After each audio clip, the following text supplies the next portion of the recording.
man.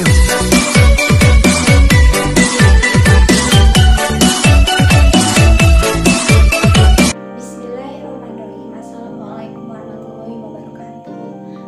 Perkenalkan, mas saya Nafira dari Prodi Akuntansi Perusahaan dan rekan saya Nur Hasikin dan Nur Atmawati.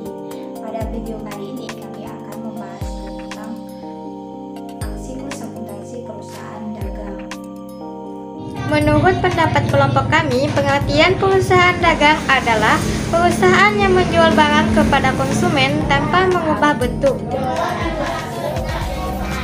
Pengertian perusahaan dagang menurut Murti Sumarnia, pengertian perusahaan dagang adalah sebuah bisnis perdagangan yang membuat sebuah produksi dan mengelola sumber daya dengan menjadi sebuah bahan untuk membuat sebuah produk yang nantinya akan distribusikan pada konsumen yang menikmati hasil dari produksi itu.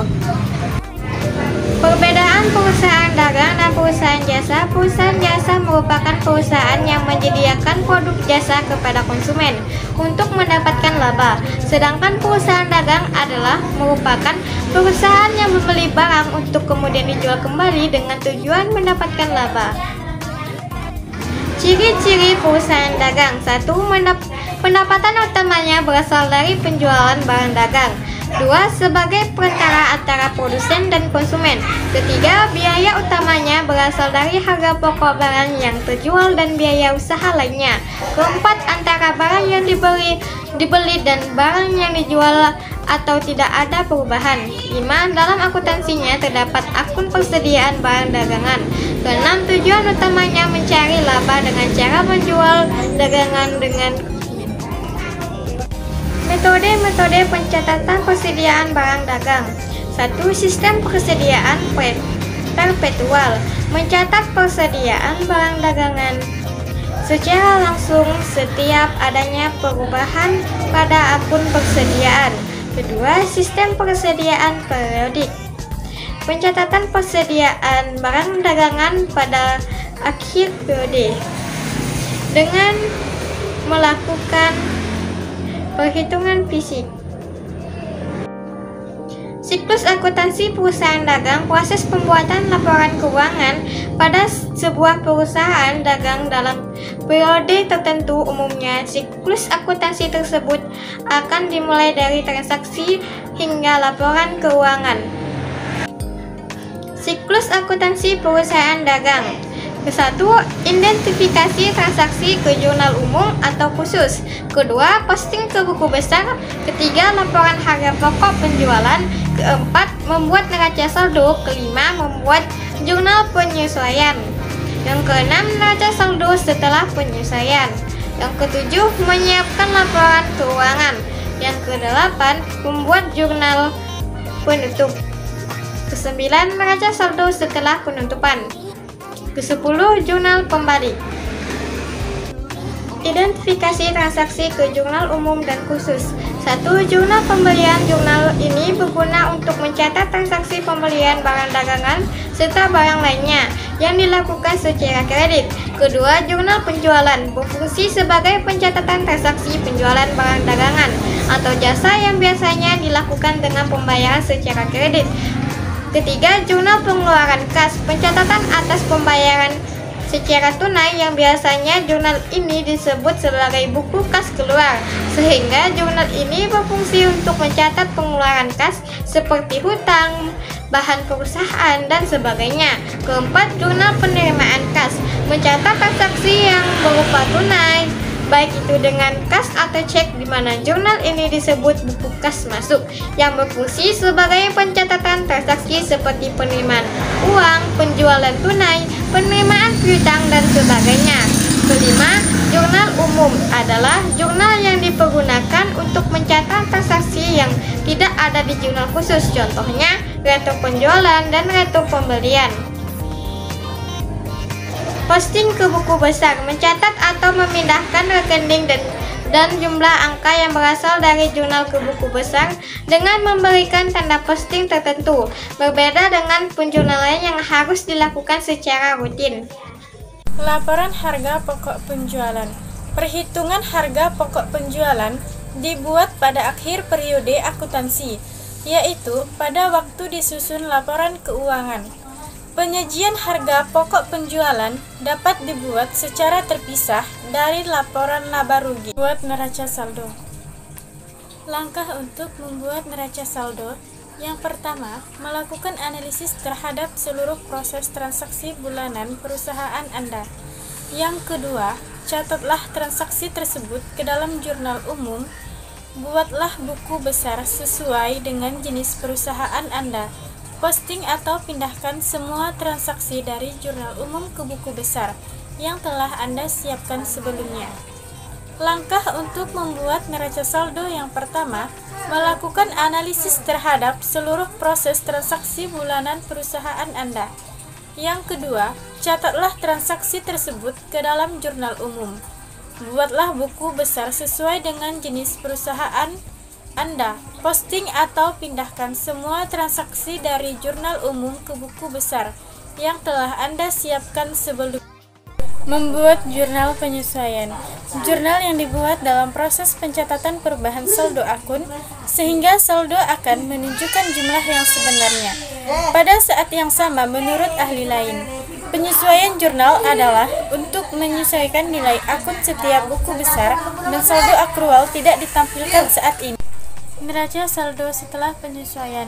Daftar dari semua akun dan saldo yang terkandung dari buku besar setelah entry penyesuaian untuk periode akuntansi telah diposting. Pada dasarnya, tujuan dari pembuatan neraca saldo adalah langkah pertama sebelum penyesuaian laporan keuangan. Menyiapkan laporan keuangan. Informasi mengenai keuangan perusahaan yang dapat digunakan untuk melihat bagaimana kinerja perusahaan tersebut dalam suatu periode tertentu. Mengetahui kondisi perusahaan, laporan laba rugi ini dapat digunakan. Laporan ini memuat informasi kondisi perusahaan pada periode akuntansi tersebut. Kedua, laporan perubahan modal memberikan informasi berupa penambahan modal yang dimiliki perusahaan setelah melakukan kegiatan usaha. Ada terkaitan antara laporan ini dengan laba atau rugi perusahaan tersebut. Ketiga, neraca. Di dalam laporan neraca terdapat informasi tentang aktiva dan juga pasifa yang dimiliki oleh perusahaan. Keempat, laporan arus kas. Sebuah informasi aliran kas masuk maupun keluar yang terjadi di perusahaan selama periode akuntansi tersebut. Yang terakhir, catatan atas laporan keuangan, yaitu memberikan gambaran secara lebih atau mengenai apa yang tercantum dalam laporan keuangan lainnya.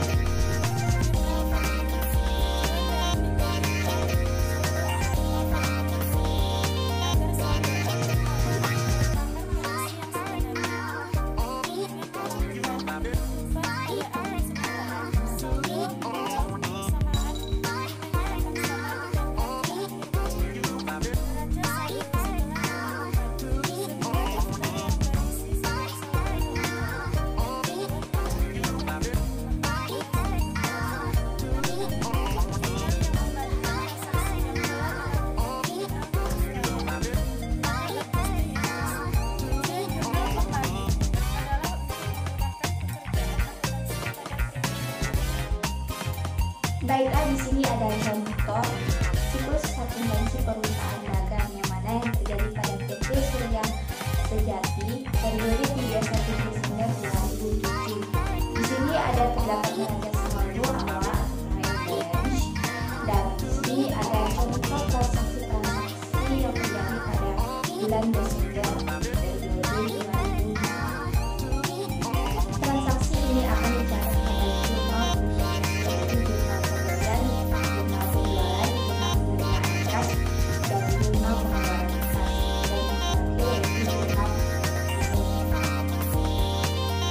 Oke, pada pembahasan pertama yaitu pada tanggal 1 Desember dibayar sewa untuk Desember 1.920.000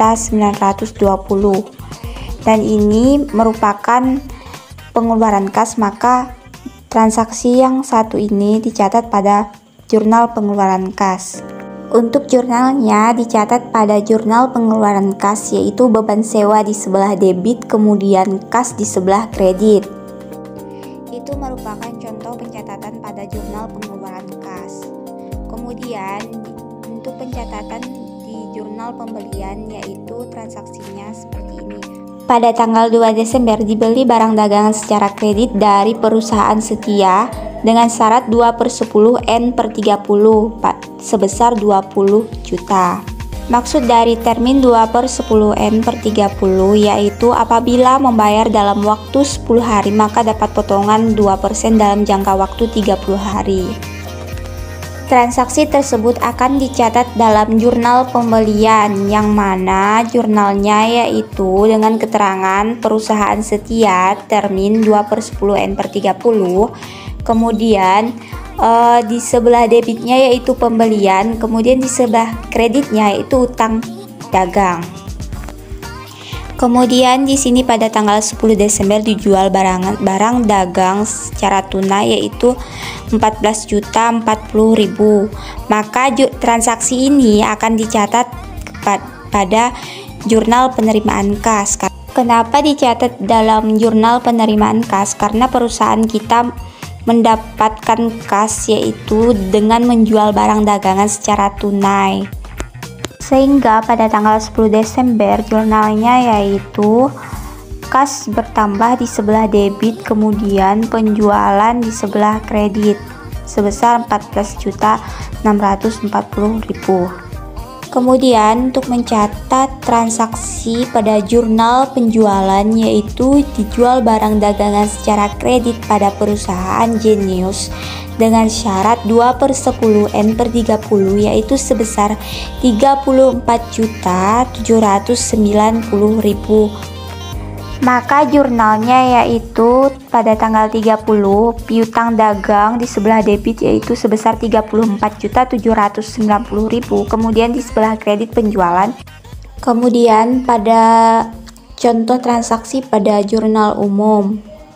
Sebelumnya saya akan menjelaskan jurnal umum pada perusahaan dagang berfungsi sebagai mencatat transaksi-transaksi yang tidak ada dalam jurnal khusus. Contohnya yaitu retur.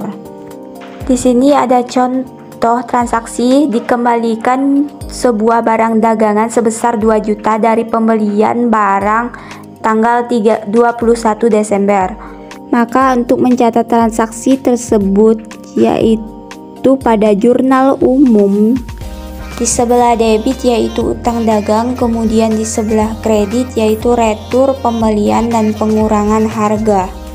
Nah, ini merupakan format jurnal penjualan yang mana di sini ada tanggal, nomor faktur, keterangan, referensi, di sebelah debit yaitu piutang, serba-serbi, kemudian referensi jumlah. Di sebelah kreditnya yaitu penjualan. Dan ini merupakan contoh format jurnal penerimaan kas, bisa kalian lihat. Yang mana di sini ada format pada kolom debit kas, potongan penjualan, serba-serbi. Kemudian di sebelah kreditnya yaitu penjualan dan piutang dagang. Ini ada jurnal pembelian dan jurnal pengeluaran kas. Kemudian ini ada jurnal umum, kemudian buku besar bisa dilihat.